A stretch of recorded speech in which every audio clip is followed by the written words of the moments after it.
여러분 안녕하십니까? 사이언스 투데이입니다. 삼복더위 중 가장 덥다는 중복인 오늘 폭염이 계속되고 있습니다.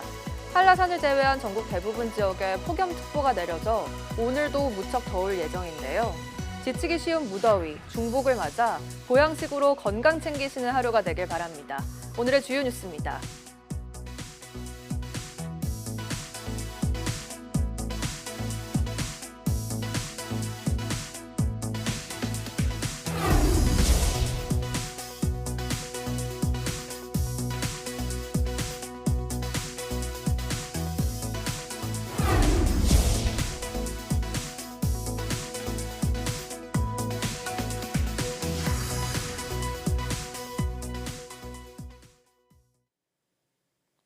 극한 폭염의 기세가 누그러들지 않고 있습니다. 시원하기로 유명한 고산지대, 태백마저도 폭염주의보가 내려졌는데요. 한라산을 제외한 전국이 가마솥 더위로 펄펄 끓고 있는 셈입니다. 정혜윤 기자가 보도합니다. 지난해 여름 기록적인 폭염을 피하지 못했던 강원도 태백의 모습입니다. 고원도시, 무폭염도시로 알려진 해발 900m 고산지대지만 지난해에는 7월에 관측 이래 역대 최악의 더위가 찾아오며 8월 초반부터 폭염특보가 내려졌습니다. 그런데 올해는 이보다 더 빨리 빨간불이 켜졌습니다. 강원도 태백도 당분간 체감온도가 33도 이상의 폭염이 이틀 이상 지속될 것으로 보여 29일 오전 10시 폭염주의보를 발표했습니다. 이 지역의 폭염특보는 지난해보다 사흘가량 빠릅니다. 제주도 산간과 추자도를 제외하고 내륙에 유일하게 남아있던 강원도 고산지대인 태백까지 폭염특보가 내려지며 한라산을 제외한 우리나라 모든 곳이 펄펄 끓는 가마솥이 된 셈입니다. 한낮에는 경기도 가평군 청평면 기온이 또다시 40도에 육박했고 고산지대 태백도 35도에 육박하며 7월 기준 역대 네 번째로 더운 날씨를 기록했습니다. 서울도 광진구와 강남구 기온이 38도 안팎까지 크게 올랐고 통월동 공식 관측소에서는 36.7도, 광주와 대구도 35도를 웃돌았습니다.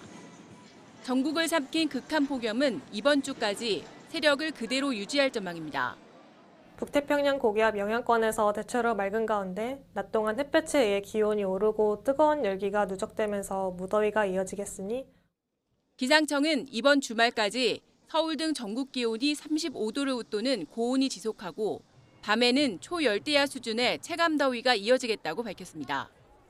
온열 질환의 위험이 커지는 낮 시간대에는 장시간의 외출을 피하고 충분한 수분 섭취와 함께 야외 작업장에서는 휴식 시간을 준수하는 것이 무엇보다 중요합니다.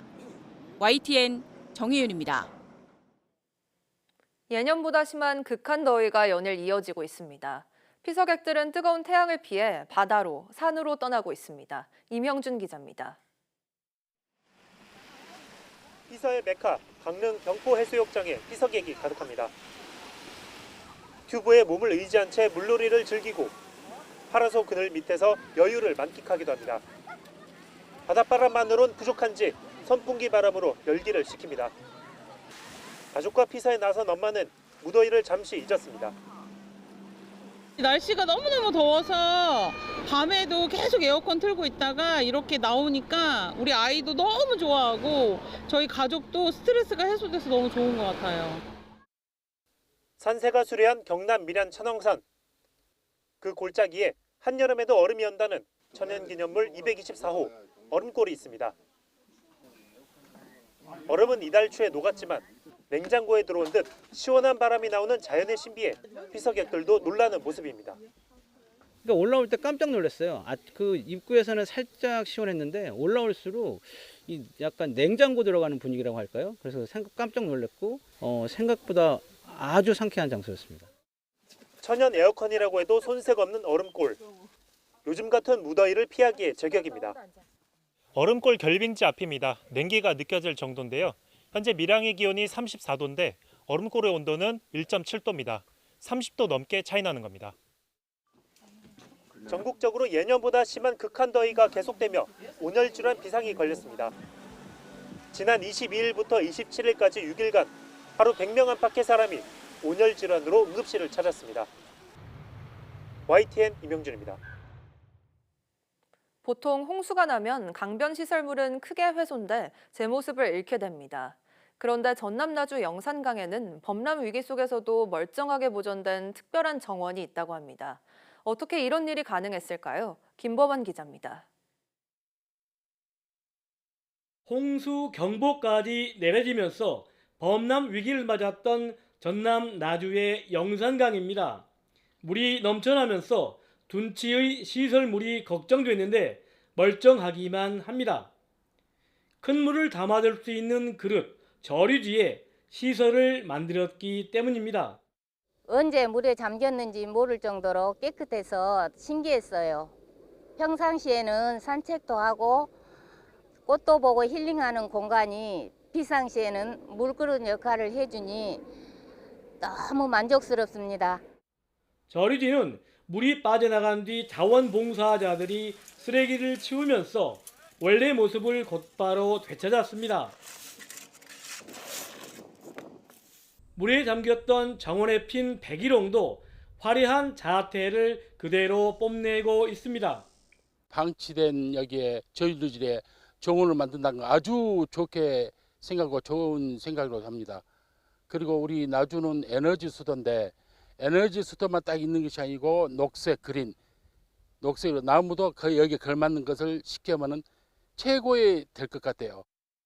영산강 둔치에는 국가 정원을 목표로 모두 277억 원을 들여 들섬 등이 조성되고 있습니다. 화려한 마한 문화가 꽃피었던 호남의 젖줄 영산강 르네상스를 위한 밑거름입니다.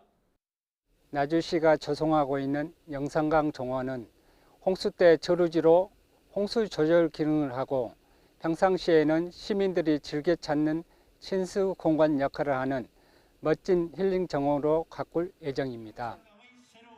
오는 10월 목사골 나주에서는 남도의 맛과 멋, 흥을 만끽할 수 있는 영산강 축제가 열릴 예정입니다. YTN 김범환입니다. 제주 지역 렌터카 요금이 성수기와 비수기에 큰 차이를 보이면서 민원이 많았었는데요. 제주도가 지역 렌터카 협회와 함께 요금 체계 투명성 강화 등 개선에 나섰습니다. 보도에 고재영 기자입니다. 제주의 한 해수욕장 주차장. 세워진 차량 대부분은 렌터카입니다. 관광객들은 섬이라는 특수성과 대중교통 부족 등의 이유로 렌터카를 이용할 수밖에 없습니다. 저희 차를 못 타고 오고 혹시 타고 오더라도 저 뭐 목포나 이런 인근 바닷가에서 올 때 시간도 너무 많이 걸리고 그래가지고 여기 오자마자 이제 렌터카를 바로 이용하게 되죠. 이처럼 렌터카 수요는 꾸준하지만 업체마다 요금은 들쭉날쭉해 불신이 컸습니다. 제주 지역 렌터카 요금은 비수기에는 매우 저렴하다가 성수기에는 급등하면서 소비자들의 불만이 컸었는데요. 제주도와 렌터카 협회는 해결 방안을 마련해 오는 9월까지 관련 규정을 개정할 예정입니다.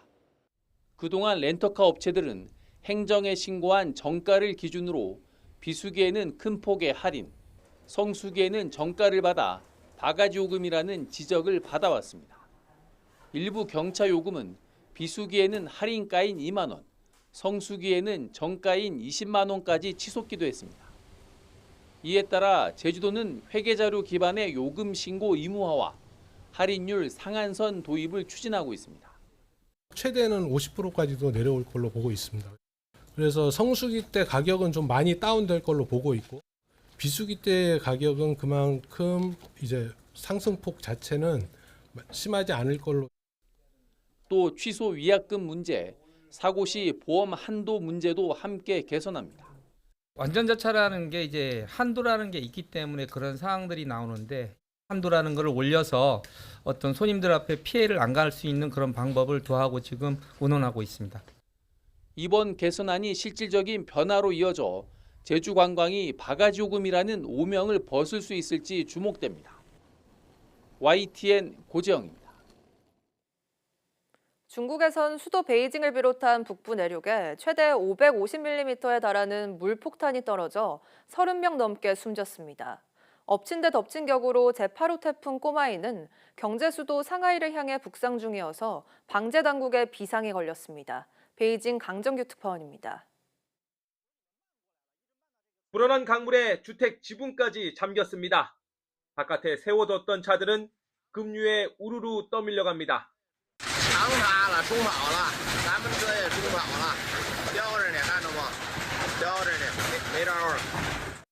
지난 나흘 동안 베이징의 평균 166mm, 북동부 외곽 미윙구에만 543mm 넘는 비가 쏟아졌습니다. 홍수와 산사태가 잇따르면서 8만 명 넘게 대피했습니다. 지역 구조대가 총동원됐고 마을 주민들도 불도저를 몰고 나와 고립된 이웃들을 구출했습니다.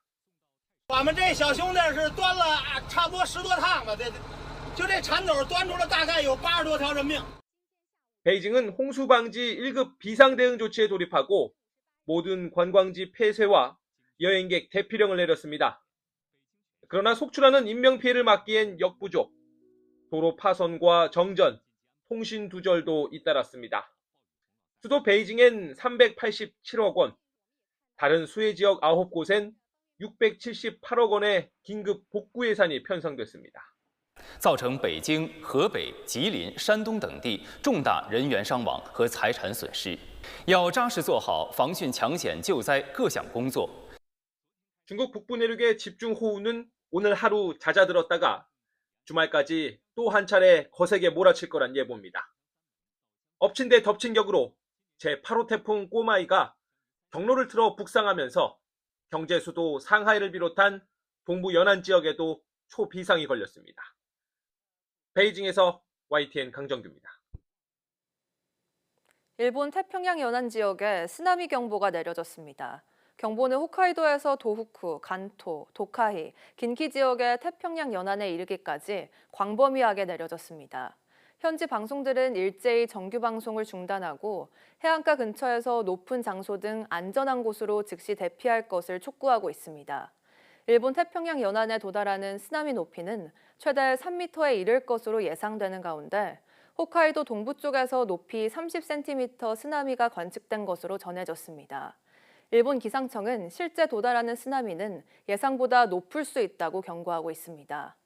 일본 기상청은 오늘 오전 8시 25분 러시아 캄차카 반도에서 규모 8.7의 강진이 발생하면서 홋카이도에서 규슈까지 태평양 연안에 쓰나미 경보를 내렸다고 밝혔습니다. 일본 후쿠시마 제1원자력 발전소 사고 원자로 안에 녹아내려 있는 핵연료 잔해를 본격적으로 꺼내기 위한 반출 작업이 애초 계획보다 늦어져 2037년 이후에나 개시될 전망이라고 아사히 신문 등이 29일 보도했습니다. 2011년 동일본 대지진에 의한 원전 사고 이후 수습을 위해 설립된 원자력 손해배상 폐로 지원기구는 본격 반출을 위한 준비 작업에 12년에서 15년이 걸릴 것으로 도쿄전력이 설명하고 있다며 이처럼 밝혔습니다. 도쿄전력은 애초 2030년대 초반에 사고 원자로 1에서 3호기 중 3호기부터 본격 반출 작업을 벌일 계획이었습니다. 핵연료 반출이 늦어지면 일본 정부가 늦어도 2051년 무렵까지 사고 원전 폐기를 완료한다는 계획에도 차질이 빚어질 수 있습니다.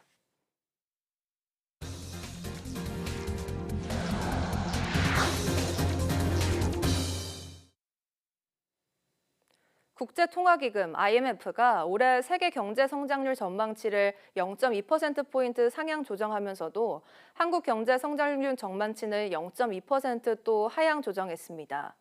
지난 4월 미국 통상정책 영향으로 우리나라의 올해 경제 성장률 전망치를 1%로 반토막 낸 IMF는 석 달 만에 0.8%로 또 0.2%포인트 내려잡았습니다. 이는 한국은행 전망치와 같은 수준이고 OECD 전망치보다 0.2%포인트 낮은 수준입니다. IMF는 이 같은 성장률 전망치 하향은 국내 정치와 글로벌 통상 불확실성 등으로 예상보다 부진했던 상반기 실적에 기인한다고 밝혔습니다. IMF는 하지만 세계 경제 올해 성장률 전망치에 대해서는 미국의 실효 관세율 하향과 달러 약세 등을 반영해 3%로 석 달 전보다 0.2%포인트 상향 조정했습니다. IMF는 다만 내년 우리 경제 성장률 전망치는 1.8%로 석 달 전보다 0.4%포인트 상향 조정했습니다. 미국과 중국 고위급 대표단이 스웨덴 스톡홀름에서 열린 3차 무역 협상에서 관세 휴전을 90일간 추가 연장하기로 잠정 합의했습니다. 미국은 풀어야 할 기술적인 문제가 남아있다며 최종 결정은 트럼프 대통령에게 달렸다고 밝혔습니다. 런던에서 조수연 특파원입니다. 미국과 이틀간 무역 협상을 마친 리청강 중국 상무부 국제무역 담판 대표는 심도 있고 솔직하며 건설적인 대화를 나눴다고 밝혔습니다. 그러면서 양국이 서로 부과하기로 했던 관세 유예 기간을 연장하기로 뜻을 모았다고 말했습니다. 将继续推动美方已暂停的对等关税24%部分，以及中方反制措施，继续如期展期。 협상에 참석한 제니 생그리어 미 무역대표부 대표는 90일 연장은 트럼프 대통령이 승인할 수 있는 옵션 가운데 하나라고 언급했습니다. 스콧 베센트 미 재무장관도 이번 합의는 트럼프 대통령의 최종 승인을 받아야 한다며 일부 풀어야 할 기술적인 문제가 있다고 말했습니다. 만약 트럼프 대통령이 유예 연장을 승인하지 않으면 중국산 상품에 대한 관세는 4월 당시 수준인 34%로 되돌아가거나 별도로 책정될 수도 있다고 설명했습니다. 베센트 장관은 또 이번 협상이 건설적이었다면서도 중국의 이란산 원유 구매와 과잉 생산 문제에 대한 우려도 표했다고 전했습니다. We expressed our concern about Chinese overcapacity globally and what that might mean for this year, for the next few years.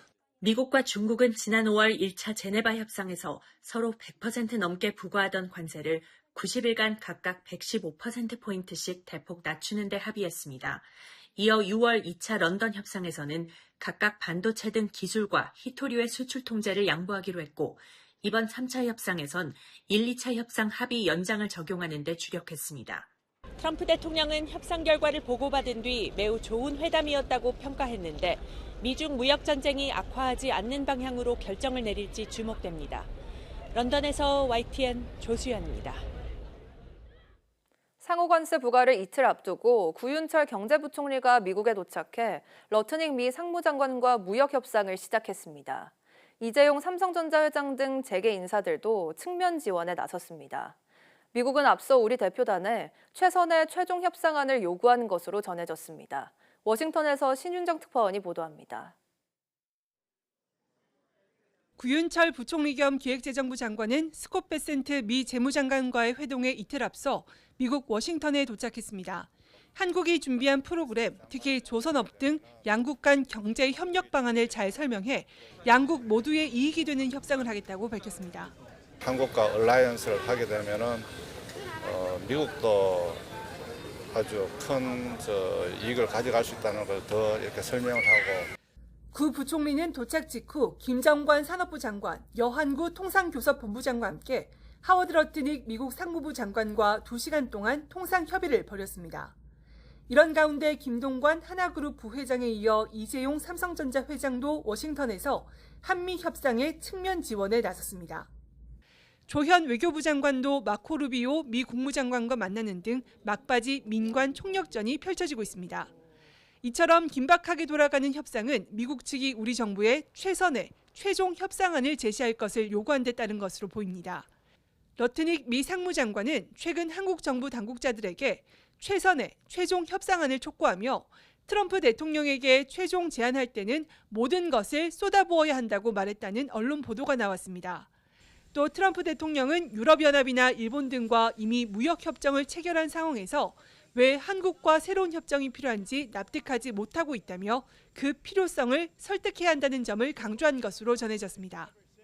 이런 가운데 트럼프 대통령은 예정대로 8월 1일부터 상호관세를 부과하겠다고 언급했는데 최대한 미국의 유리한 조건을 끌어내기 위해 압박의 강도를 높이는 전략으로 풀이됩니다. 워싱턴에서 YTN 신윤정입니다.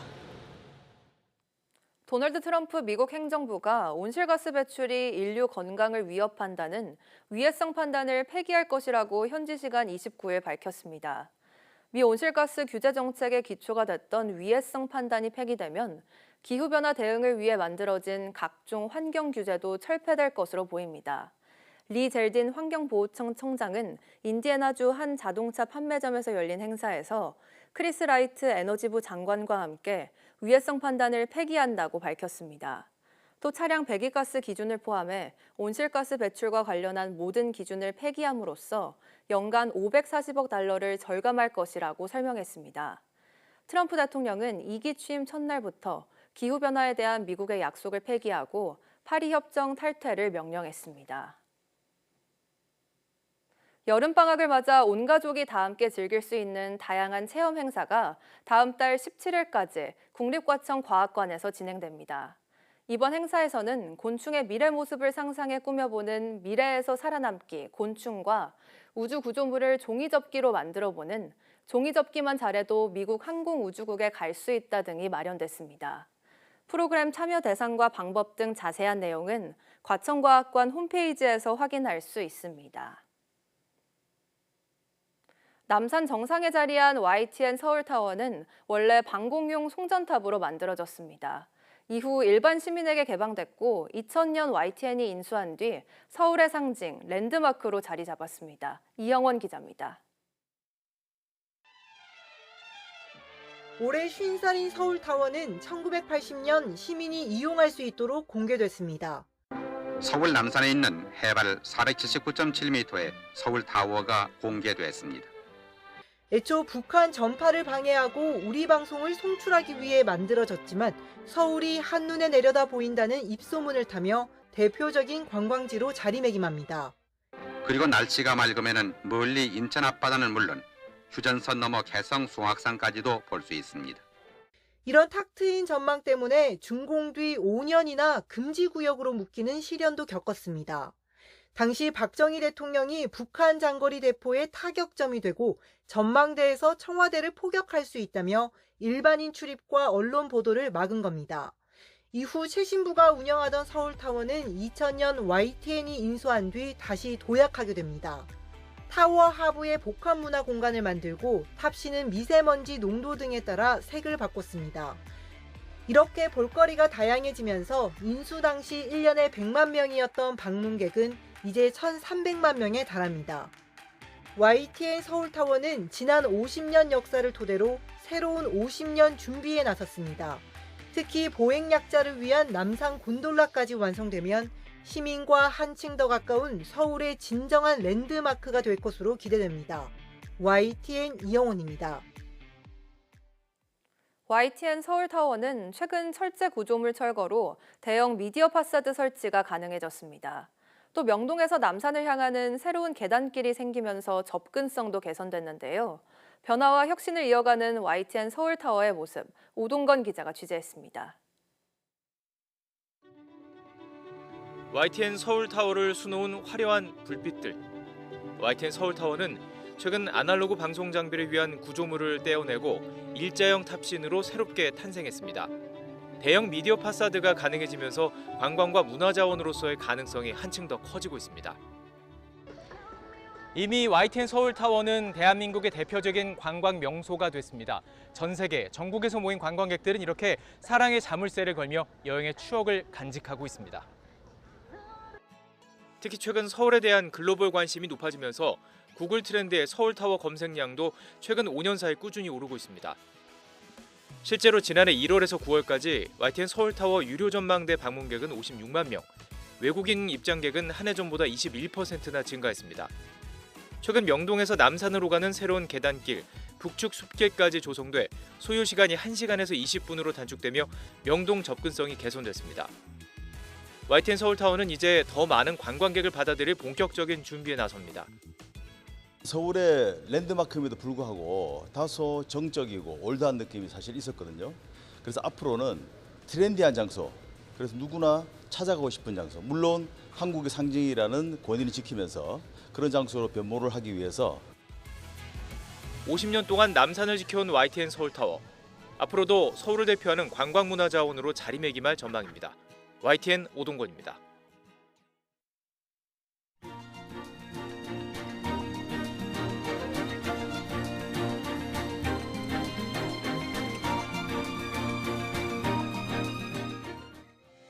(7월 30일) 오전 사이언스 투데이 마칩니다. 오후 뉴스도 많은 시청 바랍니다. 시청해주신 여러분 고맙습니다.